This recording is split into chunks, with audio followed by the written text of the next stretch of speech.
Hi, I'm Neil, and I've lost my job before. And I know that that event can turn into a story about who we are and about what our future holds. And I want to share with you some strategies for how you can observe those thoughts and make sure that they aren't controlling you in a way that is self defeating, and eventually help you move towards making the next step, whatever that is for you. Let's get started. In the first video in this series, we talked about noticing our thoughts, noticing the stories that come our way, and we weren't doing anything with them. We were simply noticing. We were just being present with our mind, with our thoughts. In this video, I want to start to go into some of those stories and talk about what we do with them and how we can actually use these stories that feel so heavy and feel so scary. We can actually turn them into what I believe our body intends them to be, which is signals with content and information that when we focus on them in that way, we can move on to really understanding ourselves and move towards taking action. I'm not a licensed psychologist. This is not meant to be replacement for therapy, and we're not going to diagnose you with anything. That would be, not only would that be illegal and inappropriate, it's just not something you should be trusting some rando on the internet for. But I do have experience with the things I'm talking about. I have suffered deep depression because of job loss and the identity crisis that it seemed to conjure up or perhaps perpetuate in me. And the things we're talking about today were incredibly powerful for me to get out of the rut that I was in mentally and be able to move towards understanding and action. So I'm excited to share these with you today. After a job loss, the mind is trying to explain what happened, right? It's trying to make sense of the feelings we have. The feelings I have had when I've been fired or laid off or whatever the case may be. I feel hurt.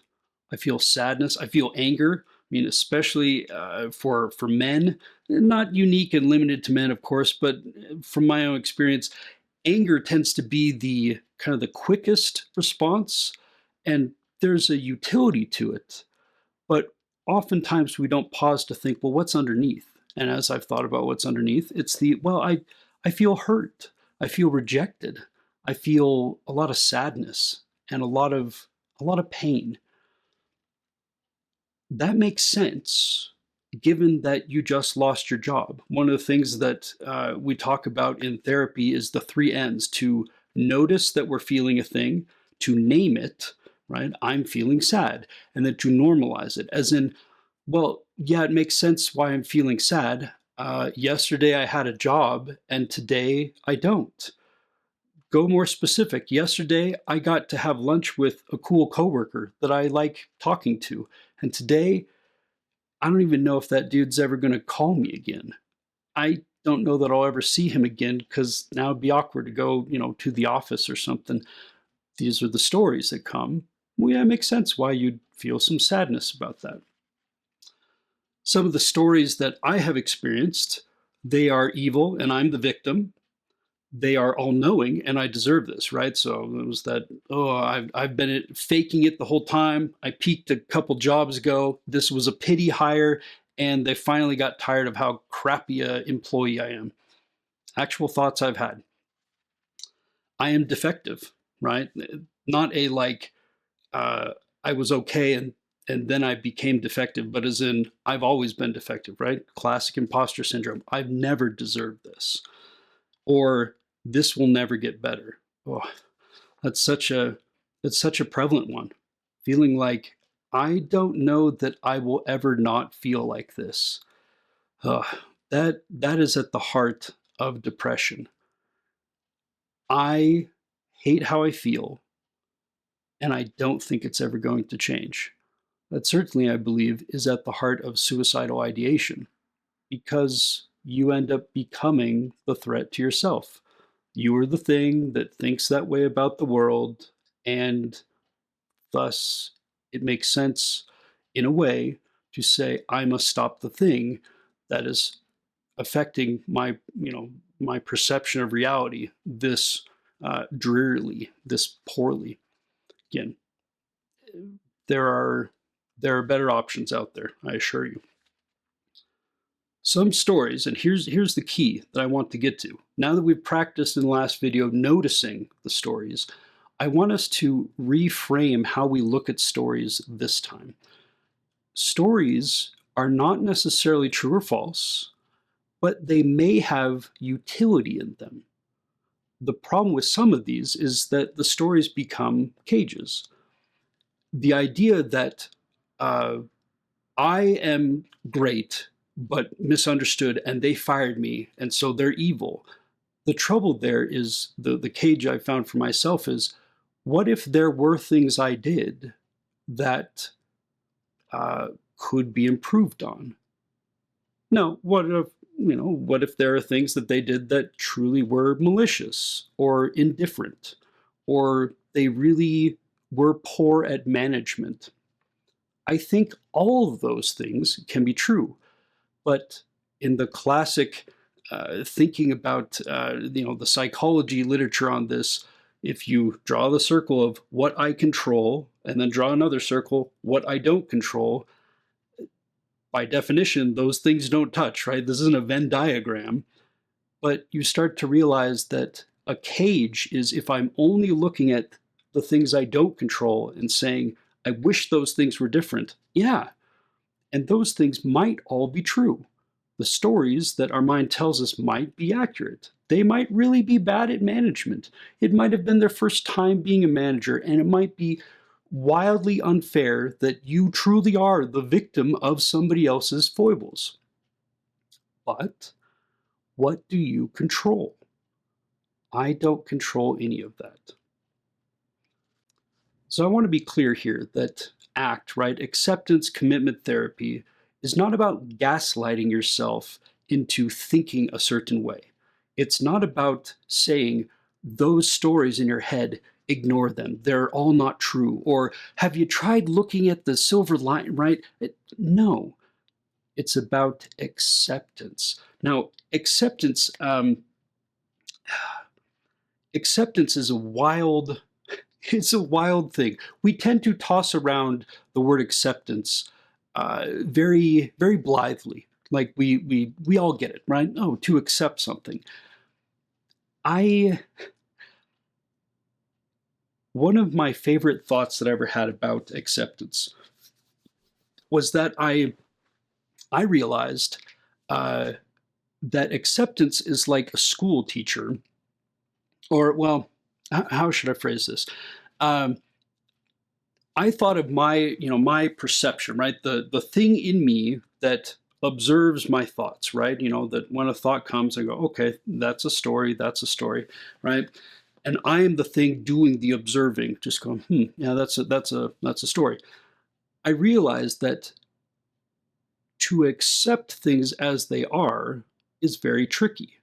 Now, when I was a little kid, I was a handful for some of the teachers I experienced. Not all of them. I had some good teachers, and I had some ones that, I mean, maybe they were still good, but I think I was a lot for them. Um, and I remember the feeling of when I started thinking about acceptance and going, I think this is like that. I am the teacher observing the stories or the emotions, right? Those are the students in my class. Now, sometimes my experience, Neil's experience as a little kid in class, was that I felt like the teacher was tolerating me, but was really just trying to white knuckle his or her way through the year until they were done and said, oh my gosh, okay, I can get rid of this kid, right? That is not acceptance. The teachers who said, okay, maybe Neil is exuberant to the point of exhaustion. Maybe Neil is struggling with things that the average kid is not. But to say, he is in my class, it's not going away, and I'm going to make myself miserable if every day I come in, Neil comes in, the kid comes in, and I go, ugh, you're still here? So instead they said, What are ways that we can work together? And I know that to expect you to radically change to be something you're not is probably unrealistic, but to accept that you're in my class, you have something to contribute, and if I approach it with a curiosity mindset, I might see more and enjoy more than otherwise. This blew my mind when I realized that this really is how we can approach the stories our mind presents. The stories are coming from parts of our mind to other parts of our mind, right? They're coming from our intellect, our ego, from our experience, right? There are parts of the brain that handle these pieces and try to talk together to make sense of our experience. So when you lose a job, those pieces and parts are trying to work together to make sense of your experience. And if you are sitting there trying to white knuckle through them and just saying, man, if these things would just go away, then I could be happy, that's not acceptance. And the true thing here, whether or not you buy the acceptance or not, the key is that the alternative is staying stuck in those thought loops because the mind is trying to share a message, it's trying to deliver information to you, and you keep saying, no, no, no. And so it tends to yell louder and louder and louder. And then we think, wow, this is unpleasant. I hate this. The mind is against me. And yet, perhaps even in like a tragic cosmic irony, the mind is on our side. But we need to pause and check in with it. The question is not, how do I force myself to stop thinking this, right? That is white knuckling through it. It is ignoring it. It's, the kids saying, ooh, pick me, and we're just trying to pretend like that feeling does not exist. It, you ever tried doing that with an exuberant child? They tend to just double down on the I want you to pay attention to me. The question is perhaps rather, or I invite you to consider that it is, when I ignore the story, are there values or pieces of myself that my mind is trying to say, this is important, pay attention? So the idea here is that every moment you have a choice to move towards what you value or to move away from it. And the critical piece here, right? Because that sounds like action. We're not maybe quite ready to get towards action, but we're still kind of thinking about, you could think of this as internal action, right? The actions of the mind. The key thing is, what do I value? I'm here to tell you that one of the most mind-blowing pieces of my own learning about this is that every single thought we have is generally coming from a place of our values. Now, there's, intrusive thoughts or there's, errant things. I'm not saying that you have to sit there and agonizingly sweat over, like, oh, how does that random thought, connect to my values? That will be tricky sometimes, and that's okay. But, for example, I noticed lately as I tried to get into this and just assume, what if every single thought I have is not about me trying to like make a judgment about somebody else, right? Because that's a story, right? This person does this thing. Oh, I'm going to judge this about them. What if instead, uh, as strange as the message may be, what if the story is me trying to highlight a value? So, case in point, um, I have noticed, I guess, two things. One, I have noticed that for a while, uh, I have seen people who seem very self assured and very confident in what they're doing. And I have thought, ugh, well, that's kind of arrogant of them. As I've looked at that and said, well, maybe, but what if what they're doing, I simply am recognizing I would like to do that thing. And that's the second point. Jealousy. Oh my word. I have, it is frankly staggering, and I feel a bit embarrassed about how often jealousy is online for me. And yet, even then, in that description, it's an emotion. If I beat myself up and say, oh, this is embarrassing, I shouldn't be jealous, jealousy is how the mind highlights, I value a thing, that person has that thing. But think about that. If you move right into, I'm jealous of that thing and they shouldn't have it, or I can't ever have it, this is impossible for me. Do you see how quickly all the stories kind of rushed in there and we just went along with them? But if we can apply the method of observing our thoughts and saying, wow, I, I really want what that person has, especially when we have lost our job and somebody else is talking about, oh, yeah, I was having this hard time at work the other day. And you go, oh, well, I sure wish I had a work to go have a hard time at. Of course you do. Your mind is experiencing a clarification of what you want. When you can catch the thoughts, not as things to suffer through, right? To tolerate and just, I hope it goes away, but to instead say, even if I don't understand this thought right now, this thought has something for me and it's trying to point out something I value. Changing that and being able to call it out in, say it, right? Ooh, I'm feeling jealousy, and that person that seems so self assured, I think I would like to be the one who's giving a presentation. Or, man, I would love to have a job right now. That person seems really happy in their job. Oh, I would love to have a job I love.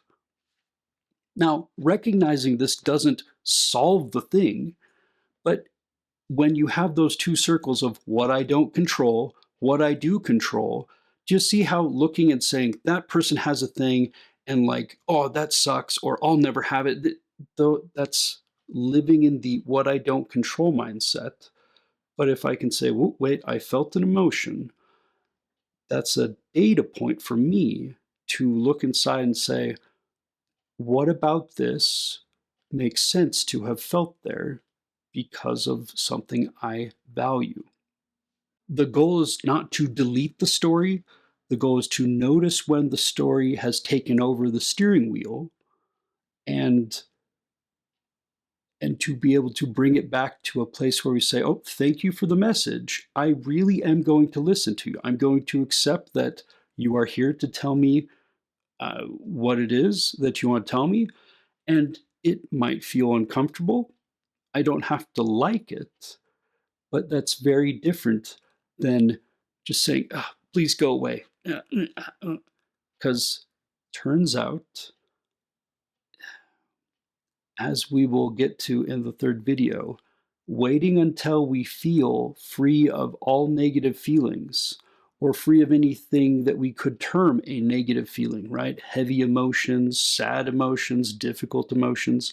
If we wait for all those things to be gone from our life before we act, we will never take action. But this is the irony of depression and anxiety.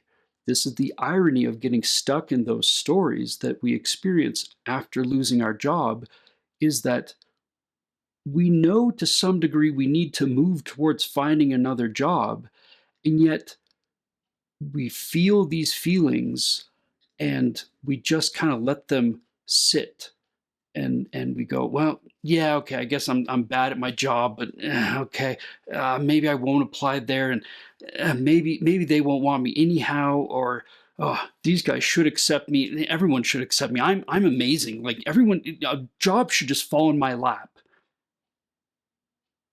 But when you hear me say it, because again, I've thought those things, but when you hear me say it, you can hear how, as much as I may want that, That is living in the what I don't control circle. Feelings and the stories can come with information about what we value. This is a lot to take in, and I want us to have a moment of some grounding here, right? I want us to reflect and get in touch with this moment we're in. So I actually want to share two techniques here. The first one is specifically when you notice your mind telling you stories that feel big, right? These are the scary things, or you feel worry or anger or frustration, etc. I want you to take the phrase of the story, right? The like, you will never get a job again. And I want you to say it out loud, but I want you to use a silly voice, right? This can be, I mean, the sillier the better, the hammier the better. I know it's a little weird, right? Go take a walk around the neighborhood and say it to yourself. You don't need to, sit next to people and do it. But like, you will never get a job again, right? Say it in like, you will never get a job again, right? Classic cartoon villain, right? Try to think of other voices I could do, right? Like, you will never get a job again, right? The idea here, and hopefully you can feel it, but it's meant to help us unhook and diffuse from some of these stories when we see them that it's just a statement. It's just a statement.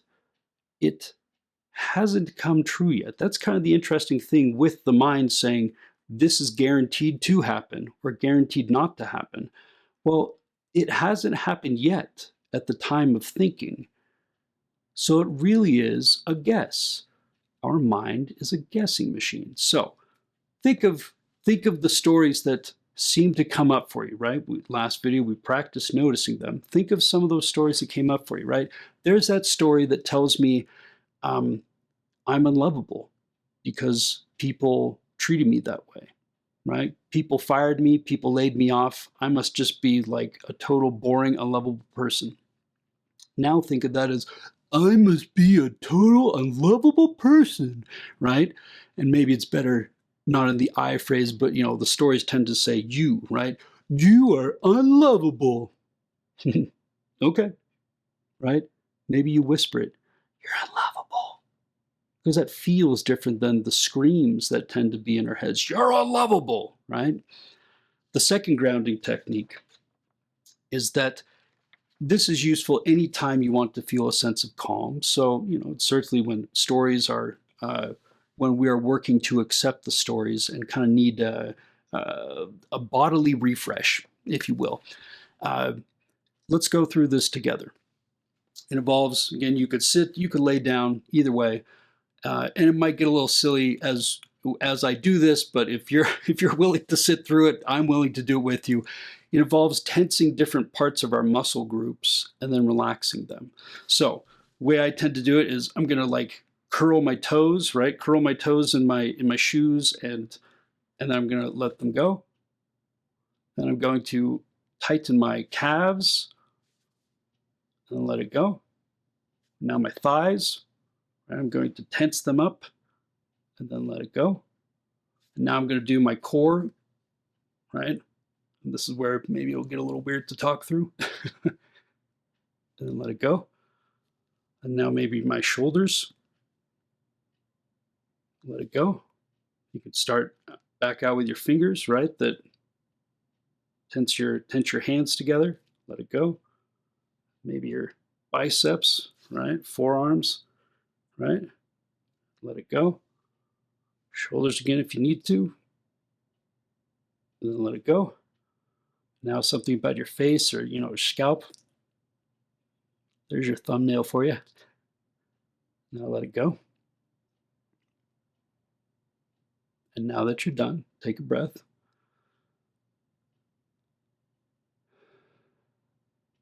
And notice the slight peace that you feel, the slight calmness. Again, we haven't solved the problem, but the purpose of grounding is to be able to be present in the moment so that our mind moves from a fight or flight response to a curiosity, right? Engaging our prefrontal cortex here so that we can engage with curiosity what can come next. I, I worry that it's a strange thing to say that these stories are coming with values, and we need to kind of tease them apart. Not every story is going to have something like that, and sometimes you may have to do so many mental gymnastics to get a value out, right? That it's like you're a piece of crap. It's like, well, what's the value that I don't know. I suppose it'd be better to say that some stories are just you can accept them. You can say, okay, right?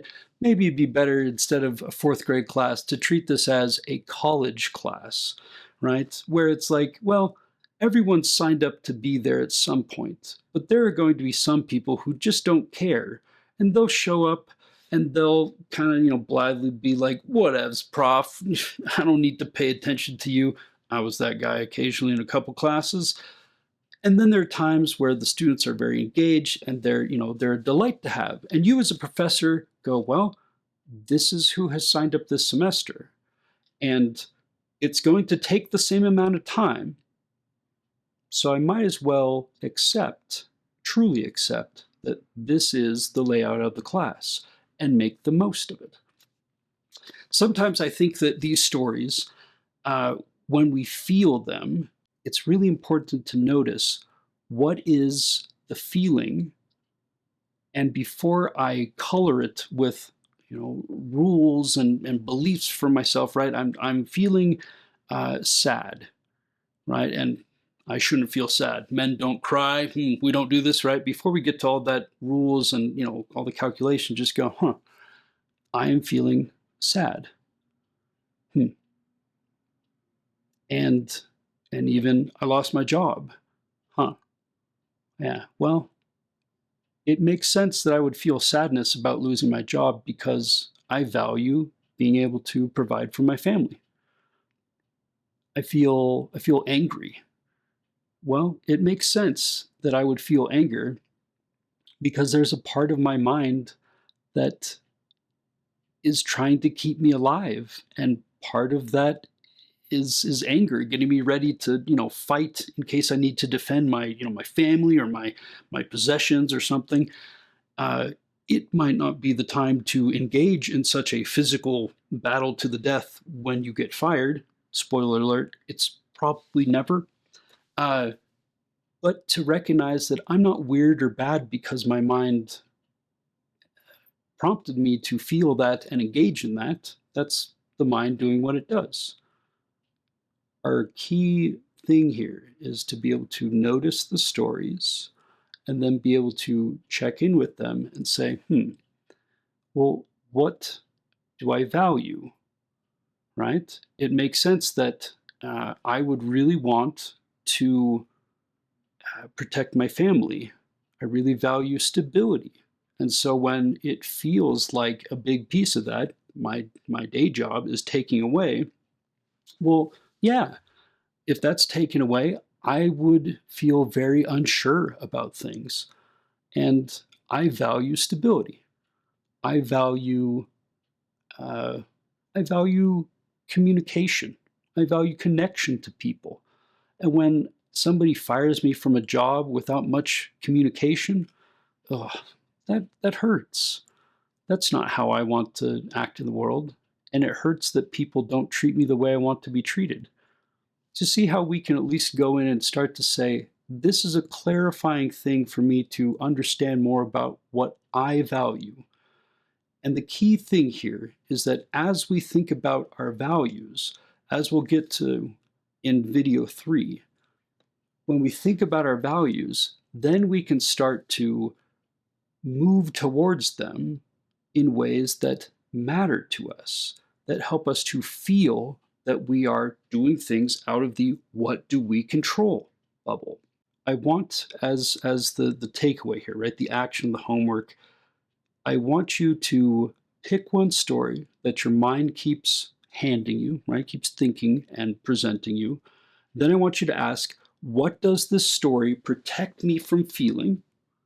And what does it cost me if I obey this story? But also, what is this story perhaps in a roundabout way? Maybe it's confusing, but what value might this story be highlighting for me that if I take it and run with it, the surface value of the story, that might not be helpful, but what is the value underneath, right? The story is they treated me badly and they're jerks and I should go tell them off, right? And write some some scathing LinkedIn post and say, these guys are jerks. Or what if you go, I think I'm looking at this and seeing that and thinking, I don't believe that's the right way to treat people. And I value treating people with kindness and respect, even when it's hard. I value clear communication, even when it's awkward. Bring it back to what I value. Okay, that's where we're going to leave it for this video. And again, stay tuned for video 3 and really try to dig in and really consider the homework. Consider the stories that your mind presents and try to approach them as a scientist would. Get curious about them. They aren't true or false. We're just observing them. But some of them may have hidden gems in there about what you value and what you believe in doing. And as you try to tease them apart and accept, but not overly emphasize or feed the stories about all the other things that other people do, you will learn a lot about yourself and what you value. And once you know what you value, then you can start to move towards it. My name's Neil. I appreciate you being here. Again, um, losing a job is hard. It has a lot of kind of tendrils that tend to snake out into other parts of your psyche. And if you're struggling with that, you're not alone. Let's go through this together. Let's review these videos. Let's figure out how to do it. These are not the only videos on the topic, but I want to share with you that there's hope here. And while I can't wave a wand and boop, you've got a new job, I've got a new job, everybody's getting new jobs, I can share with you the tips and the strategies that I have used to be able to maintain a healthy mind, even during very hard, struggling times. We'll see you in the next video.